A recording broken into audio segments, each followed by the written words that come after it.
A top aide to AOC just got convicted in a scandal that could destroy her political career. The shocking details are dropping, and it's way bigger than anyone thought. From hidden audio clips to secret financial ties, the truth is finally coming out. Will AOC survive this? You won't believe what happens next. Watch till the end to find out how this could change everything. Chapter 1. The Fall of a Political Titan. Breen never saw it coming. One minute, he was a rising star in Alexandria Ocasio-Cortez inner circle, the kind of guy who could make things happen in the world of progressive politics. The next? He was sitting in a federal courtroom, convicted on multiple charges that could tear down everything he'd worked for, and possibly bring down his boss too. Breen's conviction was a bombshell that rocked the political landscape. Headlines across the country blared, AOC's top aide found guilty. What does this mean for her? Every journalist, pundit, and political strategist in Washington was scrambling for answers. The questions were endless. Was AOC involved? Did she know what Breen was doing? Was this just the tip of a much larger conspiracy? Pam Bondi, the prosecutor leading the case, wasn't playing around. She had made it clear from the start. This wasn't about party politics. This was about accountability, the law, and the big question, could anyone in power really get away with breaking the rules? The courtroom buzzed with tension as Breen sat stone-faced, surrounded by his lawyers. The jury was deliberating. Each moment felt like an eternity. Bondi stood at the front, cool, collected, but with a fire in her eyes. She wasn't just going to let Breen off the hook. She had come for blood. Bondi stepped up to the podium one last time, ready to deliver the final blow. Her voice cut through the silence of the room. What we've witnessed here, she said, pausing for effect, is a man who thought he could play both sides. A man who believed he was untouchable. But in the eyes of the law, no one is above justice. The room fell silent. Everyone was hanging on her words. No one moved. Breen was sweating. He could feel the weight of every eye in the room, but it wasn't the jury he was afraid of. It was what they represented. The truth. The truth that could destroy him, and the woman he'd served for so long. Bondi's voice was steady, unwavering. She had done her homework, piecing together a case that painted a damning picture. Evidence, whistleblower testimonies, bank records, and, most crucially, a secret audio recording from Breen himself. A recording that could unravel everything. The soundbite was simple, but it spoke volumes. On the tape, Breen was heard coaching his team on how to cover their tracks, how to hide illegal coordination with political action committees, PACs. The kind of thing that, if exposed, could make or break entire campaigns. Breen's voice, calm and collected, telling staff to fudge the numbers, to make sure everything looked clean on paper. He was practically walking them through the steps of a cover-up. That one recording was enough. It was the moment everything changed. And once it was played in the courtroom, the room erupted. Breen couldn't escape it. His face turned pale as the tape looped through the speakers, his own words condemning him. You've heard it, Bondi said, turning to the jury. Straight from the horse's mouth. Breen, the man who was supposed to protect the integrity of AOC's campaign, is the one who tried to destroy it. As Breen shifted uncomfortably in his seat, the realization hit him hard. This was no longer just about him. This was about the woman who had given him his shot, the woman whose campaign he had worked tirelessly for. AOC. Her name had been dragged into this mess, whether she liked it or not. And now, with Breen's conviction, the world would be asking the question, how far does this go? Pam Bondi had made it clear from the beginning. This wasn't about AOC. It wasn't about party lines or politics. It was about holding people accountable for their actions. But as the trial continued, one question loomed over everything. How much did AOC know? Was she complicit in the operation? Or was Breen acting alone, using her name to cover his tracks? Breen couldn't answer that question, at least not with any certainty. All he knew was that the walls were closing in. The jury was on the verge of a verdict that would seal his fate, and his once promising political career was crumbling before his eyes. But as Bondi prepared to deliver the closing remarks, she couldn't help but wonder. If Breen was guilty, could AOC be next? And if so, what would that mean for her career, and the future of the entire political movement she represented? The stakes were higher than ever. The fallout from this case could change everything. Washington would never be the same. And as the jury prepared to deliberate, one thing was crystal clear. This was just the beginning. The clock ticked down to the final moments. The next few days would determine the fate of everyone involved. AOC's silence was deafening, but was it the silence of an innocent bystander, or someone who was desperately trying to cover their tracks? The entire city was waiting for the answer. Would AOC's empire survive the storm? Or had Breen's fall just been the beginning of something far bigger? With the jury ready to deliver its verdict, the world would soon find out. The questions were too big, the stakes too high. Washington was about to be shaken to its core. Stay tuned. You won't want to miss what comes next. Chapter 2. The Hidden Truth, Pam Bondi's Relentless Hunt. Pam Bondi knew she was walking into a political minefield, but she didn't care. She wasn't in this to win friends. She was in it to bring the truth to light. The case against Elijah Breen was just the beginning. The deeper she dug, the more she realized just how much was riding on this investigation. But there was one question that kept her up at night. Was AOC involved? It all started with an anonymous tip. It was one of those whispers that could easily be dismissed, but Bondi had learned a long time ago not to ignore anything when it came to politics. She'd seen too many careers fall apart over a single overlooked clue. She picked up the phone. "What do you have for me?" she asked. The voice on the other end was shaky. "I've got documents. Financial records. Stuff that doesn't add up. AOC's campaign is linked to some shady PACs, political action committees. They're hiding something. I don't know the full story, but it's big." Bondi felt her pulse quicken. This was it. This was the break she needed. She pressed for more details, but the whistleblower didn't want to say too much over the phone. The conversation ended abruptly, but Bondi knew she had to follow the lead. It was her only shot at cracking this case wide open. Within days, Bondi and her team were reviewing the documents, cross-referencing everything, looking for anything that could point to illegal activity. What they found made Bondi's stomach churn. The record showed a clear pattern of suspicious financial transactions linking AOC's campaign to several PACs, groups that weren't supposed to be coordinating with her team. It was all laid out in black and white. And that was just the tip of the iceberg. Bondi wasn't about to take anything at face value. She needed more. She wanted proof, something solid, something irrefutable. She brought in forensic accountants to dig deeper into the records. What they found was even worse. The numbers didn't just suggest illegal coordination. They screamed it. Millions of dollars were funneled through back channels, all designed to influence AOC's campaign, bypassing campaign finance laws. As the days wore on, Bondi's frustration grew. This wasn't just a case about a single aide. This was a much bigger story. AOC's campaign had been compromised, and someone needed to pay the price for it. But how far up did the corruption go? Was AOC a victim of Breen's schemes, or was she involved in the operation herself? Bondi gathered her team for a late-night strategy session. The mood in the room was tense, the air thick with uncertainty. They had a pile of evidence, but there were still so many unanswered questions. "We need a way to prove this wasn't just Breen acting on his own," Bondi said, her voice cutting through the silence. "We need something bigger. Something that connects all the dots." That's when one of her junior prosecutors, a bright young woman named Sarah, spoke up. "What if we look into the communication between Breen and AOC's inner circle? Maybe there's something there. A message, a call, something that ties them together." Bondi nodded. "That's the move. We need to dig deeper into the digital trail. If AOC's involved, we'll find it in the data." The team set to work. They subpoenaed phone records, emails, and messages from Breen's communications. The digital evidence was painstaking to sift through, but they found it.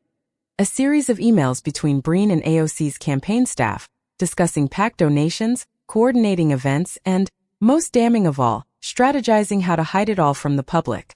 It was exactly the kind of illegal coordination that would land people in prison. But Bondi wasn't about to go public with just the emails.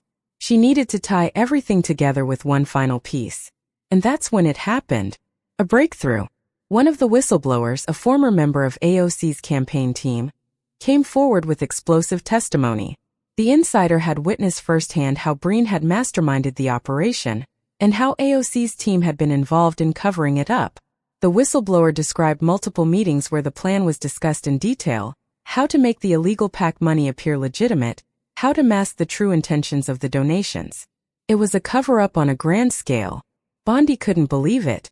She had the evidence she needed, but she had to play it carefully.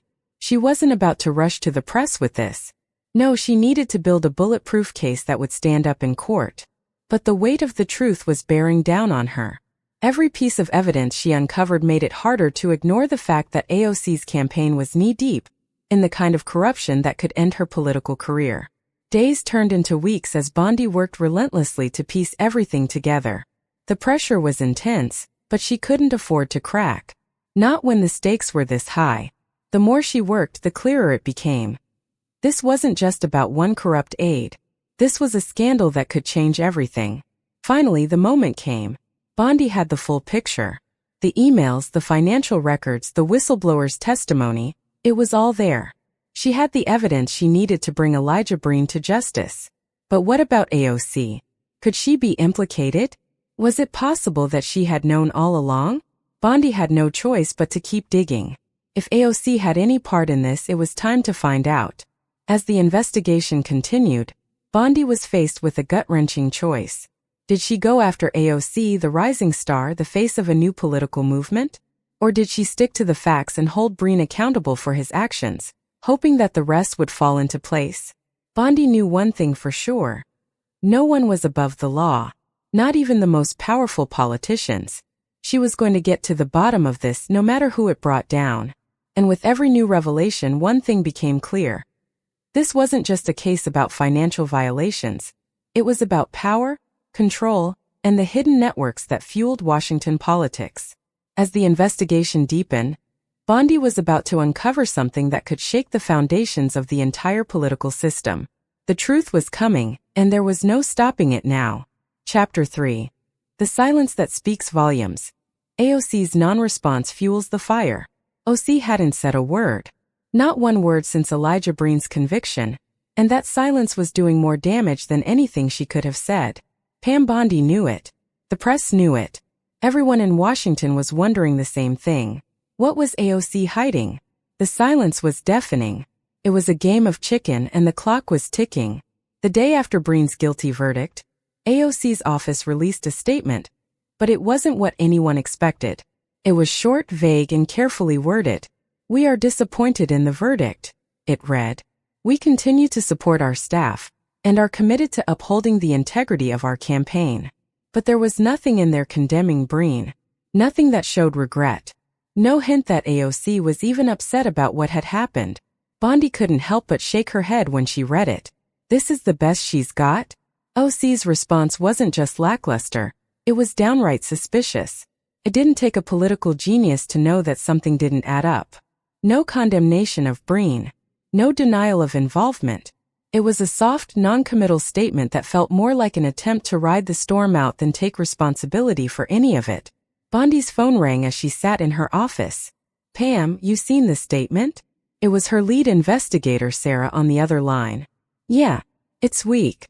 Almost like she's trying to play both sides, keeping her options open," Bondi replied, her fingers tapping anxiously on her desk. "But here's the thing. That silence speaks volumes. She knows the longer she stays quiet, the more people will start to fill in the gaps themselves. And right now, the only thing people are filling in is the idea that she's hiding something." "I agree," Sarah said, her voice tinged with concern. "The media's already circling like vultures. They're all over it. Some are saying this could destroy her. But the longer she waits, the more it looks like she's guilty by association." Bondi could feel the pressure building, not just from her team, but from every corner of Washington. AOC had been one of the most powerful and charismatic figures in the progressive movement. AOC's rise had been meteoric, and now, just like that, everything was on the line. The moment Breen was convicted, the media turned their focus to AOC. They were all waiting for her to make her move. And yet, all she'd done was stay silent, leaving the world to speculate. Her team of political strategists were scrambling to manage the fallout. They knew it wouldn't take long before the whispers would turn into loud accusations. People were starting to ask questions. How could AOC not know what was happening under her nose? Why was Breen allowed to manipulate the system for so long? And worst of all, was she involved in the operation too? Bondi sat back, her mind racing through all the angles. She knew what had to happen next. We need to keep the pressure on her. The longer she stays quiet, the more people are going to wonder. It's time to turn up the heat, Bondi said, standing up and walking toward the window, staring out over the city. She wasn't going to give AOC the luxury of silence. If AOC wasn't going to talk, then Bondi would make sure the media did. She immediately contacted a few key reporters she trusted. It's time to stir the pot. Get the story out there. Push for answers. Someone has to break that silence. The longer she stays quiet, the worse it's going to get for her. The pressure was relentless. The political pundits and journalists were having a field day. Speculation was running wild. Some were suggesting AOC was deeply involved, that she knew what Breen was up to and either turned a blind eye or worse, condoned it. Others argued that she was just too naive, unaware of the depth of Breen's machinations. But there was one thing everyone agreed on. AOC's silence was a gift to her enemies. I'm telling you, one reporter said on a cable news segment, AOC's career is hanging by a thread. If she doesn't come forward with something soon, anything, people are going to start assuming the worst. As Bondi watched the TV in her office, she could feel the growing momentum. The media wasn't letting up. Every outlet, from small blogs to major news networks, was pushing the story harder, connecting the dots between Breen's conviction and AOC's reluctance to comment. The silence made people uncomfortable, and when people were uncomfortable, they started to ask dangerous questions. Then came the rumors. Sources inside AOC's campaign, one news anchor reported, say the congresswoman is scrambling behind closed doors to figure out her next move. Some are even speculating that she's looking for ways to distance herself from Breen before it's too late. Bondi watched it all unfold with a cold smile. This was exactly what she needed. The cracks were starting to show, and AOC's carefully crafted image was beginning to fracture. Washington was built on perception, and right now AOC's silence was painting her as either guilty or guilty of negligence. A few days later, Bondi received an unexpected call. It was from a former AOC campaign staffer, someone who had left the team after the fallout from Breen's arrest. The person on the other end of the line sounded nervous, almost frantic. I know what you're looking for, the voice said. I don't have all the answers, but I can tell you this. AOC knew more than she's letting on. She might not have been involved in every detail, but she knew Breen was playing fast and loose with the law. I saw it with my own eyes. Bondi's heart skipped a beat. This was it. This was the moment that could crack the whole case wide open. She scribbled down the details quickly. She needed to dig deeper. If this former staffer was telling the truth, AOC's involvement was no longer in question. It was a matter of degree. She set up a meeting with the whistleblower. The truth was close. OC's career might not survive it. And that silence, it was going to be the thing that finally brought her down. Bondi knew this wasn't over yet. But the game was changing. Washington was watching, and the silence from AOC's camp was the loudest thing in the room. The question now was just how much would the silence cost her? Stay tuned. The truth is coming, and it's going to shake the Capitol to its core. Chapter 4. The Smoking Gun. How Bondi got the evidence that could bring down AOC. Pam Bondi knew she was getting close. The pieces of the puzzle were finally starting to fit together. But even as the walls closed in around Elijah Breen, she couldn't shake the feeling that the real target was still out there. Alexandria Ocasio-Cortez. Bondi had always been methodical, relentless in her pursuit of the truth. But this case, this was different. This wasn't just about money laundering or campaign violations. This was about power. And AOC was at the center of it all. The financial records, the whistleblower testimonies, those were important. But Bondi needed one thing to bring the whole house of cards down: the smoking gun. The kind of evidence that couldn't be ignored, the kind that would make it impossible for anyone to deny the corruption at play. Then came the breakthrough. It started with an email. Just one email among thousands, buried deep in the pile of evidence her team had been sifting through for weeks. At first, it seemed insignificant, another routine communication between Breen and AOC's campaign staff. But Bondi's instincts told her to dig deeper. There was something about it, something that didn't sit right.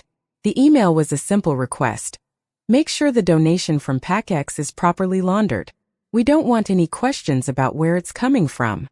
Bondi leaned forward in her chair, her heart racing. This was it. It wasn't just a request for funds.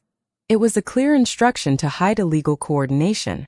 She knew it, her team knew it. But what made it even more dangerous was that this email was dated months before Breen's arrest. Bondi immediately called her team. Get me every communication Breen had with AOC's campaign. Every email, text, voicemail, everything. We need to make sure we're not missing anything. It was time to go all in. Hours later, the team had pulled a trove of correspondence. They combed through each message, each thread until they found it, the smoking gun. It was a phone call recorded on one of Breen's devices that could take everything down. In it, Breen could be heard clearly, instructing a staffer on how to hide the illegal PAC donations from public scrutiny. This has to be clean. Breen's voice was calm, almost casual. You don't want to leave a trail. Move the money around, make it look like it came from somewhere else. Make sure the press never gets their hands on this. If anyone finds out what we're doing, it's over. Bondi felt the blood drain from her face. This was the nail in the coffin. Not only was Breen admitting to orchestrating the operation, but he was practically giving instructions on how to deceive the public and the authorities. The implications were huge. AOC's campaign was knee-deep in this mess, and now there was hard evidence to prove it. But even with this smoking gun in hand, Bondi knew the fight was far from over. She needed to prepare for the battle ahead. The case against Breen might have been solid, but the bigger fight was yet to come. She needed to make sure that AOC would be held accountable, and that meant making sure the evidence was airtight. Bondi knew she had to go public soon, but she wasn't going to rush it. She called a private meeting with her top lieutenants. We have to play this right, Bondi said, her voice low but steady. If we leak this too soon, we risk losing control. AOC's team is going to fight back hard. They'll try to discredit us, make it seem like this is all a political attack. We have to make sure the evidence is undeniable before we pull the trigger. Her team nodded, understanding the gravity of the situation. They were all in this together, and they knew what was at stake. The next few days were a blur of activity. Bondi's team continued to gather evidence, cross-checking everything. They needed to make sure they weren't missing anything, that every detail was accounted for. They were putting together the case of a lifetime, and there was no room for mistakes. Then, just as things were heating up, AOC made a move. She finally spoke out publicly, breaking her silence at a press conference. But it wasn't the condemnation everyone had been waiting for. Instead, AOC delivered a carefully worded statement, one that danced around the issue but never addressed it head-on. We are committed to integrity, AOC said, her voice confident, but there was something cold in her eyes. We will cooperate with all investigations and let the truth come out. But I will not be distracted by political games. Bondi watched the press conference from her office, grinding her teeth in frustration. It was a classic move: deflect, stay calm, and act like nothing was wrong. But Bondi knew better. She knew AOC's calm facade was just that, a facade. I'm not playing games anymore, Bondi muttered to herself. This ends now. The next day, Bondi scheduled a meeting with the media. She was done waiting for AOC to make a move. Bondi wasn't about to let the Congresswoman's silence and calculated responses dictate the narrative any longer. The press conference was set for the afternoon. Bondi was ready to drop the bombshell. She had the evidence. She had the proof. Now it was time to make it public. As the cameras flashed, Bondi stepped up to the podium, holding a folder full of documents. She didn't waste time. We have uncovered substantial evidence of illegal coordination between AOC's campaign and multiple PACs, Bondi said, her voice steady but unwavering. This includes clear instructions from Elijah Breen, AOC's top aide, on how to launder campaign donations and deceive the public.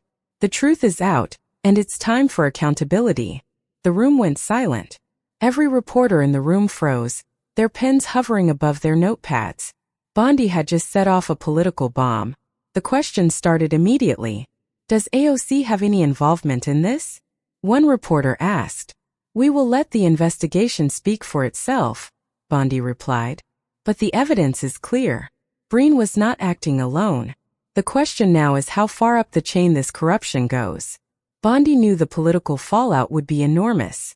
AOC's career was in serious jeopardy, and the press would be relentless. But for Bondi, it was a moment of triumph. She had the smoking gun, and now there was no turning back. The truth had come to light, and it was time for Washington to face the consequences. Stay tuned. The story is far from over, and the next chapter could be the one that changes everything. Chapter 5. The trial begins. AOC's campaign on the brink. The courtroom was packed. It wasn't just any trial, it was the trial. Elijah Breen was sitting at the defendant's table, looking more out of place than ever. His face was pale, his eyes darting nervously around the room. He had been a political powerhouse behind the scenes, but now he was a man fighting for his freedom. And everyone knew that what happened in this courtroom would set the stage for something much bigger. The fate of Alexandria Ocasio-Cortez's entire political future. Pam Bondi stood tall at the prosecution's table, her expression stone-cold as she reviewed her notes. The evidence was clear. Breen was guilty, no question about it. But the real question was what the jury would make of the larger picture. AOC's name had been dragged into this from the moment Breen was arrested. And now Bondi had to prove that there was more to this scandal than just one corrupt aide. Breen's lawyers had been preparing for this moment for weeks, and they were ready to play their hand. They were going to go after Bondi with everything they had. The narrative they were pushing was simple. Breen was a rogue actor, someone who had been operating on his own, outside the boundaries of AOC's campaign. They would try to paint him as the scapegoat, hoping to distance AOC from any real involvement in the illegal operations. But Bondi wasn't buying it. She had the evidence. She had the testimony. And she had the smoking gun. An audio recording of Breen himself, caught on tape instructing staff to cover up the illegal PAC donations. The judge banged his gavel, signaling